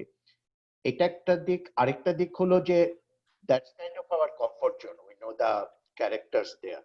যখন একটা সামাজিক আন্দোলনেই হোক বা রাজনৈতিক আন্দোলনেই হোক, আমরা ক্যারেক্টার গুলি জানি, যেখানে এখানে এসে হয়তো আমরা অনেকেই এখানকার ইতিহাসটা এভাবে পড়িনি। আমাদের অনেকেই হয়তো রুটস, মার্টিন লুথার কিং এর কথা হয়তো শুনেছে, বাট ওভারঅল ব্যাকগ্রাউন্ডটা শুধুমাত্র রেসিজম না, ভোটাধিকার বা অন্য যে ব্যাকগ্রাউন্ড গুলি হয়তো জানে না, যার জন্য আউট অফ কমফোর্ট জোনে আমরা খুব একটা যাইনি। এবং যেহেতু এটা ইনস্টিটিউশনালাইজড এবং আমরা এখানে মাইনরিটি, অনেকে এই প্রথম মাইনরিটি হয়েছে বাংলাদেশে, মেজরিটি ছিল, এখানে এসে মাইনরিটি হয়েছে, ওই যে এক্সট্রা এফোর্টের সময়টা হয়তো আমরা পাইনি। এটা একটা কারণ হতে পারে যে বাংলাদেশে আমরা যেভাবে জড়িত হই, এখানে ওইভাবে হই না। আর হয়তো একটা প্রমাণ যে আমরা যখন বলছি যে আমাদের নেক্সট জেনারেশনরা যে দে আর মোর ইনভলভড অর মোর কানেক্টেড, আমার কাছে কেন জানি মনে হচ্ছে ওই ক্ষেত্রে হয়তো আমাদের নিজেদের ভূমিকাটা, আমরা যারা ফার্স্ট জেনারেশন বা জিরো জেনারেশন, আমাদের ভূমিকা হয়তো অতটা ছিল না। তারা ওইটা নিজেরাই স্কুল থেকে পিক করেছে, তাদের ফ্রেন্ডদের থেকে পিক করেছে, বা জর্জ ফ্লয়েডের ঘটনার সময় তারা পিক করেছে, এলজিবিটির আন্দোলনের সময় পিক করেছে। তো এই ক্ষেত্রে আমার কাছে মনে হয়েছে যে আমরা কমফোর্ট জোন বা আমাদের ব্যস্ততার পাশে হয়তো এখন থেকে শুরু করলেও আমরা কিছুটা সময় করে অ্যাসাইড করে রাখতে পারি, শুধু আমাদের নিজেদের বাচ্চাদের জন্য না, আমাদের কমিউনিটির মধ্যে কি আমরা এই ধরনের কিছু একটা করতে পারি নাকি, যারা এখন 2-3 বছর বয়স, যারা জর্জ ফ্লয়েডের ঘটনাটা দেখলো না, বা তারপরের জেনারেশন যারা আসবে, তারা যেন বাসার থেকেও কিছুটা শিখে, স্কুলে গিয়ে বা বন্ধু বান্ধবের মাধ্যমে না হয়ে, বা হিলারি ক্লিন্টন হারার পরে তাদের হিসপ্যানিক ফ্রেন্ডদের থেকে কথা শুনে না শুনে তাদের মধ্যে যেন কিছুটা সচেতনতা আমরা ফ্যামিলির মধ্যে থেকে বা কমিউনিটির মধ্যে থেকে মোর ইম্পর্টেন্টলি আমরা করতে পারি কিনা। কারণ কমিউনিটির মধ্যে থেকে করলেই তারা বিভিন্ন পার্টিতে বা বিভিন্ন প্রোগ্রামে নিজেরা ওগুলো নিয়ে ডিসকাশন করতে পারবে, একটা কমন গ্রাউন্ড থাকবে, যেটা কোনো বাসায় করলে বা কোনো বাসায় না করলে হয়তো হবে না। তো ওই ধরনের কিছু কি আমরা করতে পারি নাকি গোয়িং ফরওয়ার্ড, সেটা একটা জিনিস। আমি জাস্ট এই ফর্মে কথা বলি। আচ্ছা, হ্যাঁ আমি হ্যাঁ এমিত ভাই বলেন, তারপর আমি এখানে না না, এটা কিন্তু খুব ভালো একটা পয়েন্ট। এই জিনিসটা কিন্তু আমি আমার মানে চিন্তার মধ্যে রাখতেছিলাম যে আমাদের এখানে যে সমস্ত সাংস্কৃতিক কর্মকাণ্ড হয় প্রচুর হয়, এবং এই যে মহিতোষ দা একটু ভালো মতো বলতে পারবেন যে আমরা আমাদের নাচ গান এবং আমাদের যে এখানকার যে সাংস্কৃতিক পরিমণ্ডলটা আছে সেটার উপজীব্য কিন্তু বাংলাদেশি। আমরা কিন্তু ওই বাংলাদেশের কাহিনী বা বাংলাদেশের গল্প সেগুলোই কিন্তু আমরা এখানে গীতিআলেখ্য বা নীতিনাট্যগুলি করছি, তাই না? আমার মনে হয় যে আমাদের পক্ষে এখন ওই যে এই জিনিসগুলি, যেটা একটু আগে আমি কবিতার মধ্যে যে একটা রেশমি পিক করলা যে শাশ্বত শান্তির যারা তারাও যুদ্ধে আসে, অস্তিত্বের প্রগাঢ় আহ্বানে, আমি কিন্তু সেই জিনিসটা ফিল করছি। আমার কিন্তু মনে হচ্ছে যে যারা এখানে সাংস্কৃতিক কর্মী আছেন তারা কিন্তু ফর এক্সাম্পল একটা মঞ্চনাটক করতে পারেন জর্জ ফ্লয়েডের কাহিনীটা নিয়ে, অথবা সমসাময়িক মার্কিন দেশে যে ঘটে যাচ্ছে সেগুলো নিয়ে। এবং এটার কিন্তু একটা দীর্ঘমেয়াদী ইম্প্যাক্ট আছে, যে আমরা তো সবাই বাংলাদেশে যে আন্দোলনগুলি দেখছি, আমরা কিন্তু সবসময় দেখছি যে আন্দোলনের সাথে সাথে কিন্তু একটা আন্দোলনের একটা সাংস্কৃতিক সাইডও ছিল। সো আমরা I think this is about a time, আমি মহিতোষদার কমেন্টটা শুনতে চাবো, this is about a time যে এই এলিমেন্টগুলি, যেই রিয়েলিটিতে আমরা বাস করি, সেই বাস্তবতার যেই এলিমেন্টগুলি, সেগুলি আমরা আমাদের সাংস্কৃতিক কর্মকাণ্ডে কিছুটা আনতে পারি। মহিতোষ, আপনার কি মনে হয়? আমি একদম মানে আমি আপনার সাথে একদম শতভাগ সহমত যে এবং আমি পার্সোনালি বিশ্বাস করি যে একজন 8 ঘন্টার বক্তৃতা দিয়ে যা কাজ হয়, 3.5 মিনিটের গানে এটার অনেক অনেক অনেক বেশি হয় কিন্তু। হ্যাঁ, এবং এই যে গত 25-30 বছরে আমাদের বাংলাদেশের এই যে হুট করে আমরা সবাই খুব মুসলিম হইতে চাই, মানে যে এই ঘটনাগুলি কিন্তু ছিল না। কিন্তু ইভেন আমি যখন দেশ ছাড়ছি, লোপাপা যেটা বললেন, লোপাপা এই যে আমার যে বাণিজ্য থেকে যে অফ নেওয়া, আমার এই যে চাকরি করা, আমি বাণিজ্য যখন করলাম তখন আমি দেখলাম যে এই জন্য তো আমার জন্ম হয় না, আমি তো আসছি ঠিক আছে, কিন্তু এবং আমি কিন্তু লোপাপা এই যে আমার জন্ম গেল বৃথা কাজে শুধুমাত্র এই একটা গানের জন্য। আমরা প্রথম 2 বাংলার বাইরে, বাংলাদেশ এবং কলকাতার বাইরে আমরা প্রথম কিন্তু 100 কণ্ঠে বাংলা গান করলাম এমআইটিতে কিন্তু 2003 সালে, এবং আমরা কিন্তু 9 মাস রিহার্সাল করছিলাম। কিন্তু শুধু এগেন এটা আমার কাছে মনে হয়েছে কি যে এটা আমার মতো করে দেশ ঋণ যতটুকু পারি একটু শোধ করা। হ্যাঁ, যে এবং মানে এগেন এই অপরাধ বোধটা আমার ধারণা আমাদের সবার মধ্যেই কম বেশি আমাদের মতো করে যে আমরা যে এইটা হয়। এবং আমি এমিল ভাইয়ের সাথে একদম 100% দিয়ে যে এখানে শিল্পীদের একটা অসম্ভব ভূমিকা আমরা ইচ্ছা করলে কিন্তু আমরা কিন্তু রাখতে পারি কিন্তু। আর জর্জের ব্যাপারে কি, এটা আমার ব্যক্তিগত মতামত যে আমরা সবাই এতটা রিয়াক্ট করলাম কেন? আমাদের এর আগেও তো কত মারা গেছে, আমি কিন্তু যাইনি। কিন্তু আমি আমার চোখের সামনে দেখতেছি যে একটা লোক 8টা মিনিট বলতেছে, মানে যে আমি মানে না, এই আমার ধারণা যে আমরা যখন দেখতেছি তখন কিন্তু মানে এটা তো আমিও হইতে পারি, এটা আমার সন্তান হতে পারে, এটা আমার বাবা হইতে পারে। হ্যাঁ, তো আমার ধারণা যে আমরা চোখে দেখছি বলে কিংবা এই ভিডিওটা অনেক বেশি ভাইরাল হওয়ার কারণে বোধ হয় যে আমি যেমন আমি আমার মারে নিয়ে গেছি, আমার মা একসময় ঢাকা শহরে মহিলা পরিষদ করতেন, আমি মামুনির বললাম যে না মামুনি, মানে যে তোমারও এটার অংশ নেওয়া উচিত। হ্যাঁ, এই তাগিদটা কিন্তু আসছে। কিন্তু আমার ধারণা স্পেশালি জর্জের ব্যাপারে যে আমাদের সবার, ইভেন আমাদের এই শহরে আমার রোড আইল্যান্ডের প্রচুর বাঙালি কিন্তু সেই মিছিলে কিন্তু ছিল। কিন্তু এটা বোধহয় একটা কারণ বোধ যে যে এটা আমরা চোখের সামনে আমরা কিন্তু দেখতে পারছি কিন্তু। তো এখানে হ্যাঁ। আমি মনে করি যে শিল্পীরা চাইলে এবং শিল্পীদের এখন আসা উচিত। হ্যাঁ, এবং শিল্পী এবং শিল্প সংগঠক, এখানে কয়েকজন শিল্প সংগঠকরাও আছেন শিল্পীর পাশাপাশি। তো শিল্পীদেরকে আরো এম্পাওয়ার করা এবং শিল্প সংগঠক বলতে আমি বলছি কালচার প্রোগ্রাম অর্গানাইজিং যারা করেন, তাদের এ ব্যাপারে মনে হয় আমাদের একটা বড় ভূমিকা, বিশাল একটা গুরুত্বপূর্ণ ভূমিকা আছে, যে কিভাবে আমরা আমাদের হেরিটেজটা আমাদের বাচ্চাদের সামনে রিপ্রেজেন্ট করা একটা কারণ আমরা দেখাই আমাদের কালচার প্রোগ্রাম গুলো ইয়ে করার জন্য, অর্গানাইজ করার জন্য। পাশাপাশি আমাদের একটা নিজেদের একটা কমফোর্ট জোনের ভেতরে থাকা, একটা আরামবোধের ভেতরে থাকার একটা প্রচেষ্টা থাকে। তো this kind of discussion is one way of pushing that button, at the same time responding to the time, যে কত জরুরি কিছু কাজ হয়েছে, যে যেটা আমাদের ব্যাকইয়ার্ডে যে ঘটনাটা ঘটছে। আমি জাস্ট এখানে কুইকলি একটা কথা বলে নেই। আমি নিজে যেহেতু আমেরিকাতে সমাজবিজ্ঞান পড়াশোনা করার জন্য এসেছিলাম, সেজন্য আমার কিন্তু প্রথম from the very first day আমার পড়াশোনা শুরু হয়েছিল আমেরিকার রেস এথনিক রিলেশনস এর উপরে পড়াশোনা করে। হ্যাঁ, এবং শুধু তা নয়, আমি যেহেতু গ্রাজুয়েট স্টুডেন্ট হিসাবে এসেছি, সেহেতু আমাকে পড়াশোনা পাশাপাশি এটা আবার ক্লাসরুমে অ্যাজ এ টিচিং অ্যাসিস্ট্যান্ট আমার আন্ডার গ্রাজুয়েট স্টুডেন্টদেরকে পড়াতে হয়েছিল।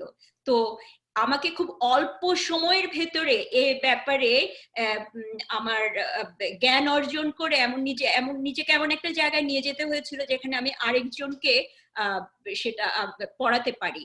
তো সেখানের ভিতরে তো সেইখানে আমার সেজন্য প্রথম থেকেই আমার কমফোর্টের ভেতরে থাকা বা আমার দেশকে মিস করা, সেগুলো আমি আমার ইভেন্চুয়ালি আমার থিসিস ছিল বাংলাদেশের উপরে, কিন্তু আমাকে আমেরিকার হিস্ট্রি বলতে বলছি এখানকার যে সমাজকে যেভাবে অ্যানালাইজ করা হয়, সেই লিটারেচার গুলো আমাকে ভীষণভাবে পড়তে হয়েছে এবং সেগুলো আমাকে আমার গবেষণায় অন্তর্ভুক্ত করতে হয়েছে।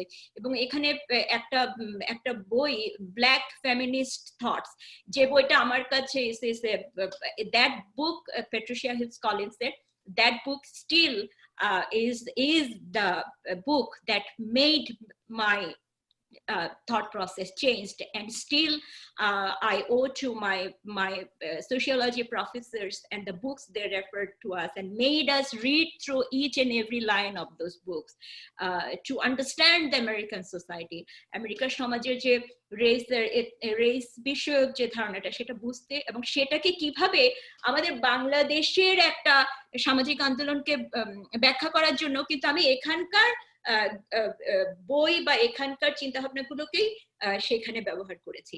তো আমি আসলে আবারও লোপা আপা আপনার কাছে ফিরে যাই এবং আপনার কবিতার জন্য কিন্তু আমি অপেক্ষা করে আছি। তো প্লিজ ফিল ফ্রি, আপনার এখানে আপনি যদি কোনো কিছু একটা কবিতা মনে পড়ে আপনার। ছোট্ট একটা কবিতা, পুরাটা পড়বো না, অংশটুকু পড়ি। এটা হলো সত্যেন্দ্রনাথ দত্তের একটা কবিতা। হ্যাঁ, খানিকটা পড়ি।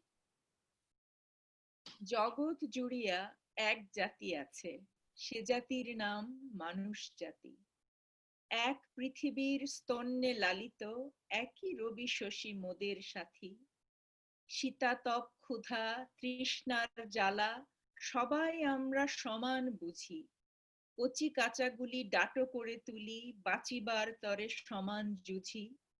দোসর খুঁজি ও বাসর বাঁধি গো, জলে ডুবি বাঁচি পাইলে ডাঙা। কালো আর ধলো বাহিরে কেবল, ভিতরে সবারই সমান রাঙা। বাহ বাহ বাহ বাহ বাহ বাহ বাহ বাহ। কি গান হবে নাকি? তারপর কালো আর ধলো ভিতরে কেবল, বাহিরে সবারই সমান রাঙা। সমান রাঙা। হ্যাঁ, দেখেন কথা হয় না রে ভাই। এই কবিতার বলছিলেন যে 3 মিনিটের বা 1 মিনিটের একটা কবিতা, একটা গান কত দূর নিয়ে যেতে পারে। এইখানে কিন্তু সাহিত্যের পাওয়ারটা এখানে। এই যে আরে নিষিদ্ধ সম্পাদকীয় হেলাল হাফিজ এই একটা কবিতার জন্য, স্পেশালি একটা লাইনের জন্য ঢাকা ইউনিভার্সিটিতে সে কোনোদিন নাকি তার কোনো বিল দেওয়া লাগেনি নাকি। আর এত ভক্ত হয়ে গেছিল, এবং আমার কাছে না এই ক্যারেক্টারটা অসম্ভব টানে। মানে আপনি চিন্তা করেন, একটা লোক জীবনে কোনোদিন সে বাড়ি ভাড়াতে, কিন্তু সে কিন্তু হোটেলে থাকে, সে এখনো তাই। প্রেস ক্লাবে, মানে কি কি কি আজব মানুষ না। এবং মানে সে তার একটা সাক্ষাৎকারে বলছে যে আমি জীবনে কোনোদিন ঢাকা ইউনিভার্সিটিতে আমি চা খাইছি, আজীবন ফ্রি খাইছি। তার প্রচুর গার্লফ্রেন্ড ছিল, মেয়েটা সে দেখতেও ছিল অসম্ভব সুন্দর, মেয়েটা তার প্রেমে পড়তো ইত্যাদি ইত্যাদি। এবং সে আবার হেলাল হাফিজ হচ্ছে আমাদের নেত্রকোনার মানুষ। আচ্ছা। আর হেলাল হাফিজের আরেকটাই হচ্ছে, হেলাল হাফিজ তার কবিতাতে ওই মিসেস সবিতা সেন, সে কিন্তু প্রায় সময় কিন্তু যে সাক্ষাৎকারে ইউজ করে। আমার মা কিন্তু গান শিখার মানে মার গুরু হচ্ছে কিন্তু সেই সবিতা দি, কিন্তু সবিতা সেন। শুধু সলিলদার একটা গান, এটা হচ্ছে আমাদের এই যে লোপাপার এই আমি খুব বিশ্বাস করি যে আমরা এখানে থামবো না আসলে, এটা ঠিক আমাদের থামার জায়গা না। এবং আমি বিশ্বাস করি যে আলোর পথযাত্রীরা সামনে যাবে।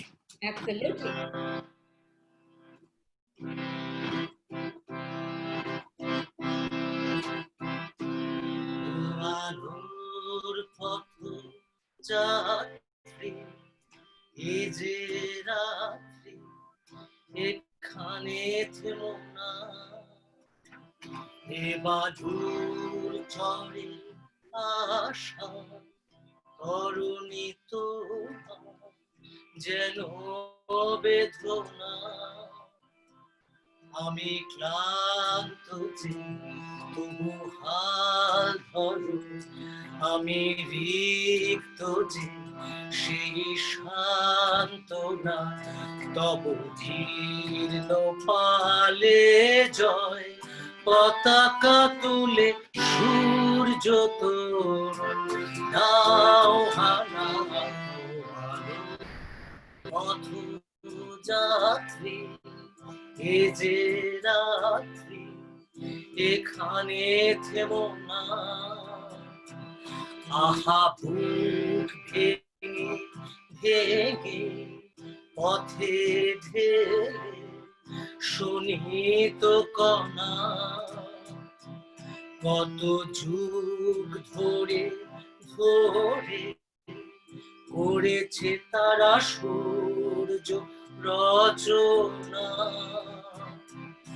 আরে কত ওই দোহানা, এ যে কুয়াশা, এ যে ছলনা, এই বঞ্চনার দীপার হলেই পাবে জনসমুদ্রের ঠিকানা। পথযাত্রী এ যে রাত্রি, এখানে থেমো না। তো আসলে আমরা তো সারা রাত গল্প করতে পারবো। এখানে একটা ছোট বিষয় আমি জাস্ট এই বিষয়টা আলাপটা করি, তারপর আমরা আস্তে আস্তে প্রোগ্রাম র‍্যাপ করার দিকে চলে যাব। সেটা হচ্ছে এই যে শরীর চৌধুরী বলছেন যে এই যে কুয়াশা, এই যে ছলনা, হ্যাঁ, এই যে বঞ্চনার দিক পার হলে পাবে জনসমুদ্রের সীমানা। কুয়াশা ছলনার বিষয়টা দেখুন, আমাদের কিন্তু এই যে একটা আমরা যেই এটার ভিতরে পড়ি, আপনারা হয়তো শুনেছেন মডেল মাইনরিটি বলে একটা মিথ আছে।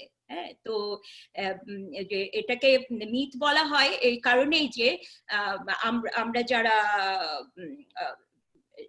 ইয়ে থেকে এশিয়ান কমিউনিটি থেকে এখানে ইমিগ্রেন্ট হয়ে এসেছি, তো তাদেরকে অনেক সময় আমেরিকার যে রেশিয়াল যে ডিভিশন, সেখানে আমাদেরকে বলা হয় যে এরা হচ্ছে আদর্শ মাইনরিটি।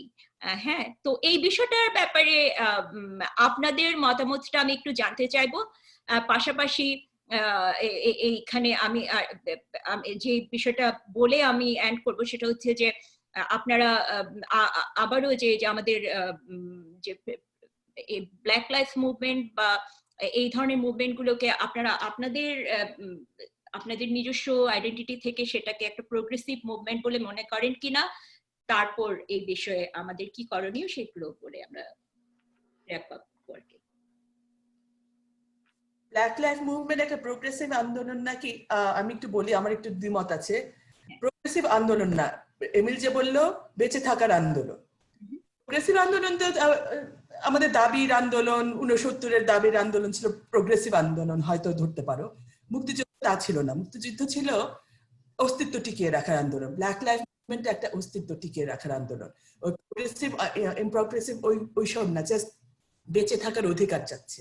তো এত বেসিক একটা আন্দোলন, তো এই জন্য এটার কোনো পলিটিক্যাল কিছু নেই, কোনো দৃষ্টিভঙ্গি কিছু নেই। এটা মানে সবাই বুঝতে পারা উচিত যে জর্জ ফ্লয়েড যখন মা মা করে ডাকছিল হিসাবে, তো মানুষের একটা রিয়াকশন হয়, তাই না? তো সেইটাই আমি বলতে চাচ্ছি যে অত বড় চিন্তা করার কিছু নাই, বেসিক মনুষ্যত্বের জন্য যে একটা আন্দোলন, সেটা আমি ফিল করি। এবং এটার সাথে কারো দ্বিমত হওয়ার কোনো কারণ নেই, আনলেস তোমার অন্য কোনো ধরনের চিন্তা ভাবনা থাকে। হ্যাঁ, তো এই অন্য চিন্তা কথা যেটা বললেন, আপনারা একটু সবাই যোগদান করে এটাতে যে মডেল মাইনরিটি মিথ, এই কনসেপ্টটা কিন্তু অন্য চিন্তার দিয়ে একটা যেটা আমাদেরকে অনেক সময় এই ডিসকাশনটা থেকে কালো জীবন মূল্যবান, এই যে নাতিলি আপা যেটা বললেন, এটা এমনই একটা বেসিক একটা কথা, কালো জীবন মূল্যবান। এই শব্দ, এই স্টেটমেন্টের সাথেও মনে হচ্ছে যেন আমরা একমত হতে পারছি না, বা হওয়ার কথা ওভাবে ভাবছি না, হলেও ভাবে ফিল করছি না যে সে ব্যাপারে কিছু করা উচিত। কেন বললো আমরা নিজেদেরকে আউটসাইডার ভাবি, আমরা মনে করি না এখানে আমাদের কোনো ইয়ে আছে, আর আমরাও যে কোনো সময় লাম্পড হয়ে যেতে চাই না। ডিভাইড অ্যান্ড কনকার, তাই না? পৃথিবী তো সেভাবেই চলে।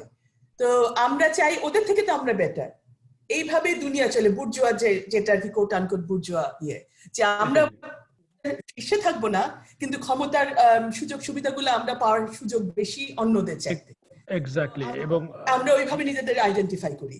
এবং আরেকটা কথা আমি বলবো, এখানে যারা আসছি আমরা বাংলাদেশের প্রিভিলেজ পিপল, এবং আমরা প্রিভিলেজের সাথে আইডেন্টিফাই করি। আমাদের চিন্তা ভাবনা সাদাদের মতো, এখানে এসে কত তাড়াতাড়ি আমরা সাদাদের সাথে মিশে যেতে পারবো, সেটাই আমাদের ইয়ে, যে আমরা তাহলে আমাদের আর বাংলাদেশ নিয়ে আক্ষেপ থাকবে না। তো এগুলো আমাদের নিজেদের চিন্তা করতে হবে, সচেতনতা আসতে হবে। এবং এমিল বলছে যে যুদ্ধে যাওয়ার শ্রেষ্ঠ সময় যৌবন যার আছে, আমরা বিগত যৌবন। তো এখন আমাদের কিন্তু তারও কিছু লাভ আছে, আমাদের ইনস্টিটিউশনাল কিছু অ্যাসেট হয়েছে। ইভেন এই যে এত কষ্ট করে আমরা নিজেদেরকে প্রতিষ্ঠিত করে ফেলেছি, কিছুটা হলেও এই সাদা কনভারসেশনে আমাদের অ্যাক্সেস আছে, কারণ আমরা সাদাদের সাথে বেশি মিশি অন্যদের চেয়ে। এটা মানে বলতেই হবে, আমি ওইটার মধ্যে আর ডিটেলসে যাবো না আজকে।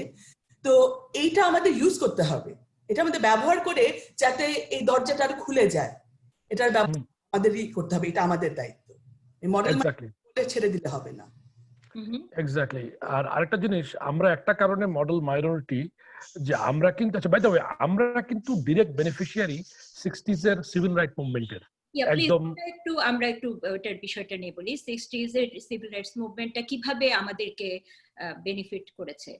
হ্যাঁ, এই যে ধরো যে এই যে ইমিগ্রেশন রিফর্ম, তারপরে সব জায়গায় যে আইন কানুনগুলি পাল্টানো, সমতা সৃষ্টি করার জন্য যে আইনি কাঠামোটা, এটা কিন্তু সিভিল রাইট মুভমেন্টের একটা ফসল, এবং সেটা থেকে কিন্তু আমরা ডিরেক্টলি বেনিফিটেড হচ্ছি। কালোরাই সেই আন্দোলনটার নেতৃত্ব দিয়েছে। এক্স্যাক্টলি। এবং আমরা কিন্তু একটা জিনিস যে এসে বলে যে কৃষ্ণাঙ্গ মানুষদের, আমরা সেই ইন্ডিয়া থেকে চলে এসে এখানে ভালো ভালো চাকরি পেয়ে যাচ্ছি, ওরা কেন এখান থেকে ওদের ওই কালো নেভারহুড থেকে বেরোতে পারছে না। হ্যাঁ, এই যে ওদেরকে যে জিনিসটার ভিতর দিয়ে যেতে হয়, ওদের জন্য যে সিলিং গুলি কতখানি হাই, এবং ওদের যে ইনস্টিটিউশনাল যে প্রতিবন্ধকতা। আমি একটা বই পড়তেছি, সেটা হচ্ছে ওবামা ক্লিন্টন, বারাক ওবামার ওয়াইফ, মিশেল ওবামা, সরি ভুলে গেছিলাম, মিশেল ওবামার আত্মজীবনী। তো ওখানে কিন্তু ওর ছোটবেলাটার কথা সে বলতেছে, এবং ওখানে বোঝা যায় যে প্রতিবন্ধকতাটা কিন্তু খুব মানে নানামুখী।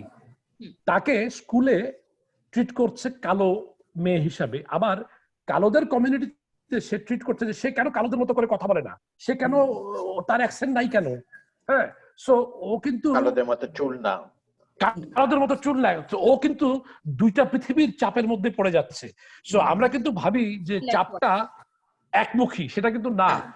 কালোদের ভেতর থেকেও কিন্তু ওদের থেকেও প্রেশার আসে যে তুমি কেন এই why are you getting the, তুমি এসকেপ ভেলোসিটি পাচ্ছ কেন, আমরা তো পাচ্ছি না। হ্যাঁ, তো যাই হোক, মানে আমরা মডেল মাইনরিটি, এটা হচ্ছে কি, এই মডেলটা আসলে খুব একটা ভালো মডেল না। আমি যখন টেক্সাস থেকে প্রথম আসলাম না, তো টেক্সাস থেকে ওই লাবাকে প্রচুর রেসিজম ছিল, মানে খুব তো তখন আমাকে ওই ওই যে আমাদের যে ফরেন স্টুডেন্ট অ্যাডভাইজার, সে আমাকে বলছিল যে দেখো এই লাবাক, এই টেক্সাস টেকের ক্যাম্পাস খুব শান্তিপূর্ণ ক্যাম্পাস। আমি বললাম কিভাবে? বলতে যে ভিয়েতনাম যুদ্ধের সময় এই ক্যাম্পাস একমাত্র ক্যাম্পাস যেখানে একটা মিছিল হয় নাই ভিয়েতনাম যুদ্ধের পিছনে। আমি বলছি ভাই ওই শান্তি আবার চাই না, ওই শান্তি আসলে শান্তি না। সো বেসিক্যালি ওইটাই তাহলে ভিন্ন।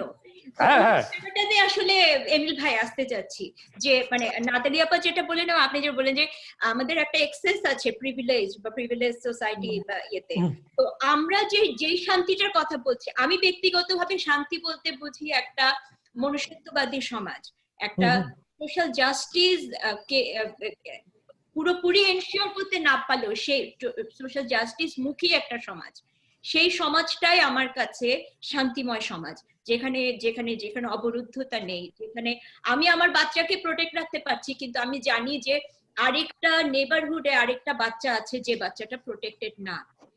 আমি আমার আমার নিজের ব্যাপারে বা আমার সংসারে কোনো পুরুষ লোক থাকলে আমি হয়তো চিন্তা করছি না ও রাতের বেলা বের হলে ওকে ধরে মেরে ফেলবে, কিন্তু আমি যদি জেনে থাকি যে এই শহরে এমন একটা কোথাও আছে যেখানে আরেকজন আমার থেকে ভিন্ন গায়ের রঙের, তার এই ভয়টা তার ভেতরে থাকতে হয়, সেটা আমার কাছে শান্তিময় সমাজ না।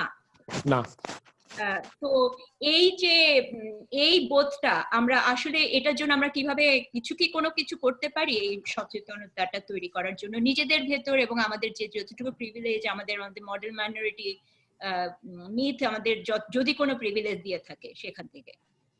আমার কাছে যেটা মনে হয় যে এটা নিজেদের মধ্যে তৈরি করাটা মানে প্রিভিলেজড হিসাবে আমরা অবশ্যই, আর এটা virtual world, so we can go anywhere and start commenting বা আমাদের মতামত দিতে পারি, কিন্তু নিজেদের মধ্যে তৈরি করাটা আমার কাছে মনে হয় যে ইম্পর্টেন্ট, স্পেশালি রিসেন্ট যে ডেমোগ্রাফি শিফট বলে সবাই যে কথাটা বলছে, যে ডেমোগ্রাফি যে আমাদের মধ্যে ইমিগ্রেন্টরা, তারা অনেকে কথা বলে না, কিন্তু ভোটটা সবাই, তাদের অনেকে ভোটটা এক্সারসাইজ করে। সো আমরা নিজেদের মধ্যেও কে শুধুমাত্র বাংলাদেশি না, বাংলাদেশি, ইন্ডিয়ান বা এশিয়ান যাদেরকে বলা হয়, চায়নার, তাদের মধ্যে একটা কোলাবোরেটিভ ডায়ালগ কি চালু করা সম্ভব নাকি? কারণ আমরা আসলে জানি যে এদের অনেকেই মনে করছে কি দরকার ছিল এত ঝামেলার, যেটা ইকোনমিকে হিট করতে পারে, যেটা ভিসা স্ট্যাটাস চেঞ্জ করতে পারে, এই ধরনের ব্যাপার করে। এবং তাদের অনেকেই অল লাইফস ম্যাটার হোক বা অন্য যে কোনো ভাবেই হোক, হয়তো ভোট দেওয়ার সময় এমন একটা বা কোন একটা মানে ডিসিশন মেকিং কোন একটা কিছু স্টেপ নেবে যেটা হয়তো এসেনশিয়ালি এই মুভমেন্ট গুলিতে বাধা সৃষ্টি করবে। মানে টু সামারাইজ, আমাদের দুইটার মধ্যে আমার কাছে মনে হয় যে নিজেদের জনগোষ্ঠীর মধ্যে কাজ করা বা এক্সটেন্ডেড ইমিগ্রেন্ট জনগোষ্ঠীর মধ্যে কাজ করা এবং মেইন স্ট্রিমের মধ্যে কাজ করা, দুইটা যদি আমাদের কাছে অপশন থাকে, আমি পার্সোনালি মনে করি যে নিজেদের জনগোষ্ঠীর মধ্যে কাজ করাটা হয়তো আমাদের জন্য খুব important, because we have there and it's really, মানে আমাদের অভিজ্ঞতা বলে যে এটা একটা সাইলেন্ট ভোটার ব্লক, যেখানে যারা বাইরে তাদের মতামত প্রকাশ করে না, but essentially they cast votes or they make some decisions which affect the public policies. মানে এটা আমার ধারণা, just বাবা কি বলে top of my head. Emil যেটা বললো এটা কিন্তু খুবই একটা জরুরি কথা, আমাদের ভুলে যাওয়া উচিত না যে 1964 সালে যে সিভিল রাইটস অ্যাক্টটা হলো তার ফলশ্রুতিতেই কিন্তু পরের বছরই 1965 সালে যে ইমিগ্রেশন এন্ড ন্যাচারালাইজেশন অ্যাক্টটা হলো, যার সরাসরি ফল আমরা ভোগ করছি এখন। তো এইটা আমাদের ভুলে গেলে চলবে না, আমাদের এই জন্য বলা উচিত না এটা শুধু কালোদের লড়াই, আমরা দূরে দূরে থাকবো। নাতালি যেটা বললো যে এটা ওদের বেঁচে থাকার লড়াই, আমাদের বেঁচে থাকার লড়াই, এবং আমাদের সবাইকেই এটার সাথে যুক্ত হতে হবে, কারণ এটা যে কোনো সময় আমিও হতে পারি এটা, তাই না? আমার বাচ্চারাও হতে পারে, এটা তাপস বললো, আমরা এটার ভুক্তভোগী যে কোনো সময় হতে পারি। সো এই আন্দোলনটাকে সবার আন্দোলন করার জন্য আমাদের ভিতরে সচেতনতাটা তৈরি করাটা খুবই জরুরি, এবং যে যতটুকু পারে, যতটুকু পরিসরে, আমরা জানি এখন থ্যাঙ্কস টু টেকনোলজির জন্য এখন তো সবকিছু সম্ভব। আমরা তো ফেসবুকেও আন্দোলন করি।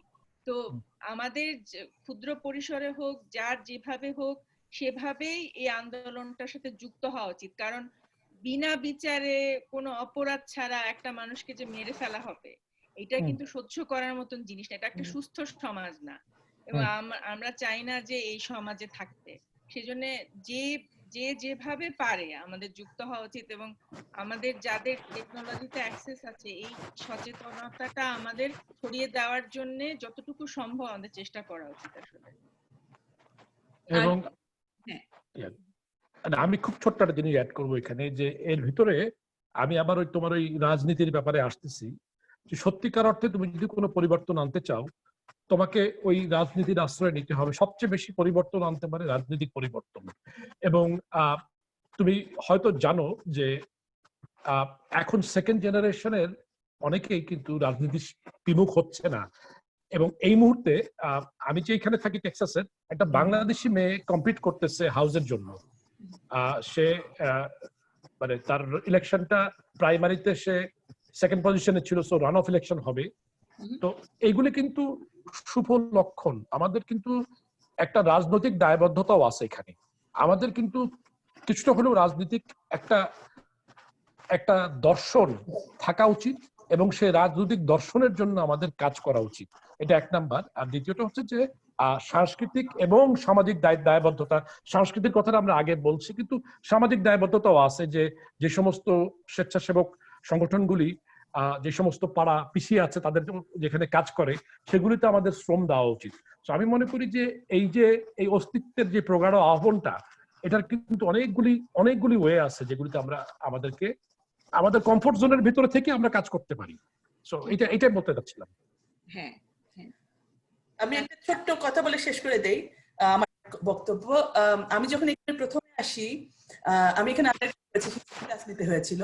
হিস্ট্রি ক্লাসে প্রথম ক্লাসে এসে আমার প্রফেসর বলে, এই যুগে সিভিল রাইটস আন্দোলন হচ্ছে এলজিবিটি আন্দোলন।